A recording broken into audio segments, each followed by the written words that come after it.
Hey guys, welcome back to Origami Twist. Do I have a treat for you today? We are making a curling Kusudama. Now I have two sizes of Kusudama here. The larger one was made with 18 3-inch squares. And the smaller one was made with 18 2-inch squares of squares that were actually patterned paper that I designed for my website, origamitwist.com. There will be a link below.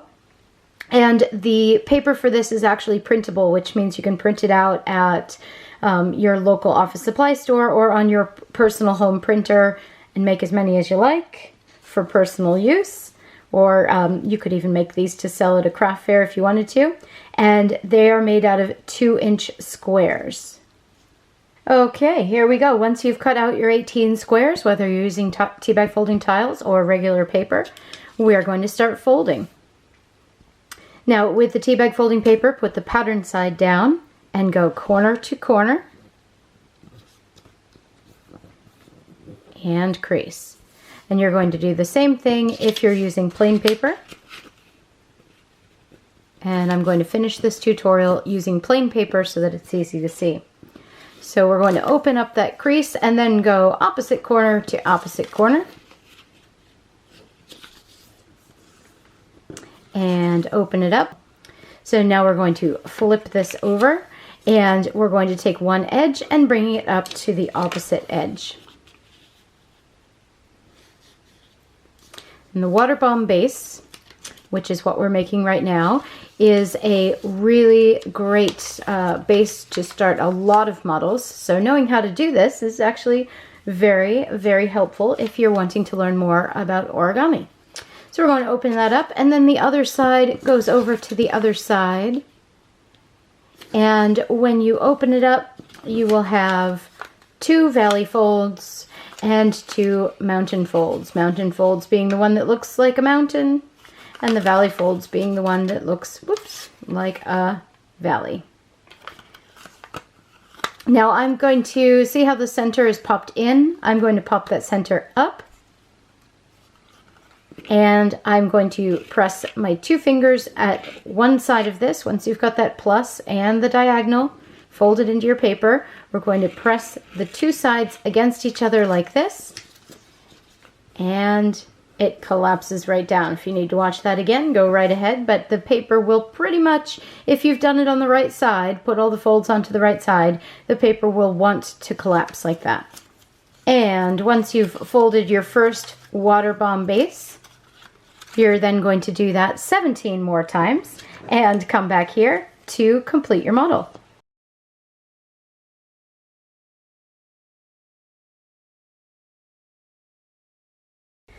Excellent. Now that you have 18 water bomb bases, we're going to create the curling aspect of the curling Kusudama. So with the folded bit at the top and the unfolded bit at the bottom, you're going to take each arm of this starfish looking shape that you've created and curl it up. Now that's pretty straightforward. I'm going to make all of mine go to the right. You can make all yours go to the left, but just make sure that each arm curls the same direction. So if you're going to the right, go to the right for every single one. Otherwise they won't hook together properly. So keeping an eye on this bottom part and curling from the bottom to the top, you're going to just curl the paper. And you can use the corner as a little bit of a handle. If you want to wrap this around a skewer or a pencil or something like that, you absolutely can. Knitting needle. I just find it easier to just do it, but it is totally up to you how you create that curl. Maybe even give it a little pinch once you get to the top so that it stays in place. It will uncurl a little bit. Don't worry about that too much. And when you've curled the first one, you then curl the second one and the third one, and so on until all 4 are finished. And there you go. There's 1 unit of your curling Kusudama. 1 of 18. And we're now ready to start putting them together. Now if you have a really good look at this completed one, you'll notice that the shape of that unit is actually really evident in this particular one. Right here at the top, see that point? That's because the top layer is actually made up of one curling Kusudama. Now if you look out to the different points, you've got one there, there, there, and there. That's because the next layer is 4 curling Kusudamas, and I'll pull that out so you can see it. This is going to be the trickiest part of the entire thing, which is why I'm giving you a little bit of an anatomy lesson. So as you go through the process of putting them together, you have an idea of how the foundation is created, how the base of it is created. So now we have 4, and if we pull those 4 out gently,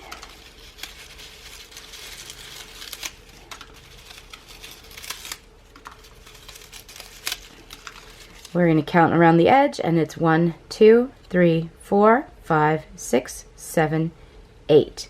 So each of these 8 are connected on 2 of their legs to the one next to it, and then one of those legs connects to the 4, and the other leg connects to the 4, the ring of 4 at the top that I just pulled off. And if you keep scanning the horizon, there's that last one to create the single one on the other end. So if I pull off, I'm going to go to the other side now and pull off the single one, and then those 4 that make up the next row.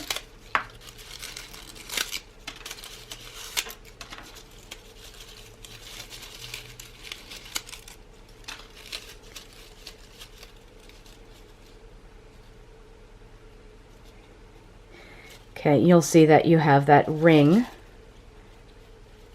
of 8 units that creates the base.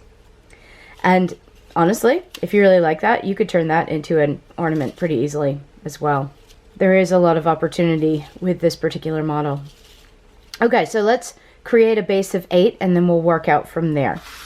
So I don't know if I mentioned this before, but I do like to fold them all to a complete individual unit before attaching them all together. I just find it's easier, you know, when you're trying to hold lots of things together.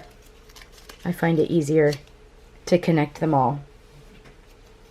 Okay, so when we go to connect, you're going to hold it like so that the arms make a plus sign like this, and the units are going to be kind of velcroed to each other. So we've got a plus sign here, a plus sign there, and then when we push them together, if you press those curls together and ideally give them another little twist just to give them a good opportunity to stick together.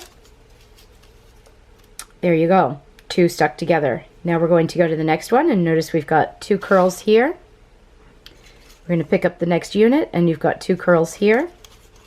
Again, if it's come uncurled, just give it a little twist. And hook, just like Velcro. There you go. And hold that there, and on to the next one, 2 and 2. Now the reason I'm pulling out 8 all at once is so that I don't have to count, because you'll find that as you go through this, you'll get to the end and go, oh, how many have I hooked together? And then that never ends well if you've got the wrong number. And it just causes a headache. So there's 7.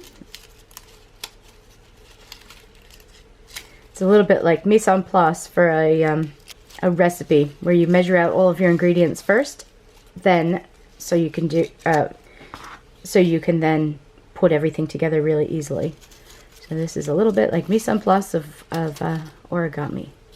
Okay, so 8 of them are connected. Now we go and connect the last one to the first one in exactly the same way that we connected the other 7.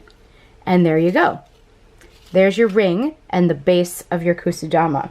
Now I recommend creating a ring of 4 and then hooking the 2 together. You can do it however you like. You're now going to place 4 in a ring on top of it. And then we'll do the same on the other side, 4 in a ring, and then we'll finish it off with a single one on each end. So how you connect the 4 together is similar to this one, but we're only going to hook 1 instead of 2. So I'm going to move that off the screen here. So you hook 1 to each other. And again, pull out 4 so you are ready to go. And hook 1 to each other. And once again, 1 to each other. And then come around, make sure you're hooking the correct one to the correct one. There you go. And there it is. And if you've done it correctly, you'll have this beautiful curly Q shape in the top, and it'll be all curly on the bottom. So it'll be a single curl and then 2 hooked together, a single curl, 2 hooked together, and so on, for a total of 1, 2, 3, 4, 5, 6, 7, 8. And yes, that 8 is going to correspond to the 8 that are here. Okay. Now, if you want to hook this all together, you can add that single one now, or you can do it at the end. It's up to you. I like to hook them all together because it stabilizes, I find that it stabilizes the piece. So I'm going to put one arm into each of those adorable little curly cues and hook them together, making sure they're all properly hooked. You may need to, again, twist it a little bit to get them around. And there you go. Okay, so next things next. All 8 of these need to hook to these 8. Now you can't just press it down and they stick together. Again, it's a little bit like Velcro, but it's very specific Velcro. Okay, we're going to kiss the 2 sections together and match 2 to 2. Hook them together like Velcro. Then 1 to 2 for the second one. Grand total of 8, remember? So that's the second one. The third one, 2 to 2. So number 4 is a single and a double. Number 5 is a double and a double. Making sure all of the little legs get hooked in there. Oops. Come on. So that was 5. Number 6 is a single and a double. Number 7 is a double and a double.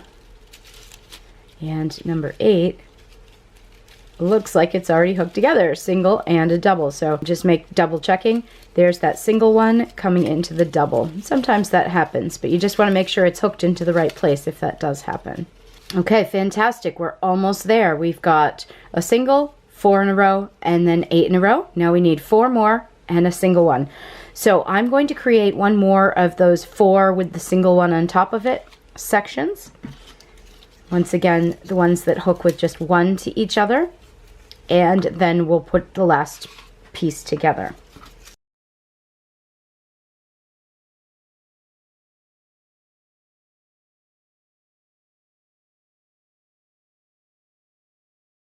Okay, so we've got 1, 2, 3, 4, 5, 6, 7, 8. Excellent. 1, 2, 3, 4, 5, 6, 7, 8. And just like with before, we're going to take a 2-piece rather than a single piece and hook it to a 2-piece for the first one. What that will do is, again, make the counting easier so that you get all of the pieces in the right place. So you have a section of 2 and a section of 2, and you're going to Velcro them together. Good. And then you have a section of 1 and 2 for the second one. Third one, 2 and 2. The fourth one, 1 and 2. The fifth one, 2 and 2. If I'm going too fast, just pause me in between. The sixth one, 1 and 2. And the seventh one, 2 and 2. And the eighth one, 1 and 2. There you go. And then just make sure, go right around, make sure they're all hooked together. Give them a good twist if they need it. You can inject some glue down into the middle if you're going to be hanging this as a Christmas ornament this year. But otherwise, this will actually stay together, and you can put it on your desk, you can give it as a gift, whatever you want to do with it. And then all you have to do is make a whole bunch of them and give them away, or keep them, or make a display. And please, if you do make one, please, please, please, please, particularly if you do it with the origami twist paper, again, links below, I would love to see it on the Facebook page. So the link to the Facebook page will be below. I am starting a group as well so we can share our projects together, and I hope you decide to join. Please subscribe if you haven't already. There are lots more videos where this one came from, and I hope you enjoyed that project. Thank you so much, guys, and have an amazing day. Bye-bye.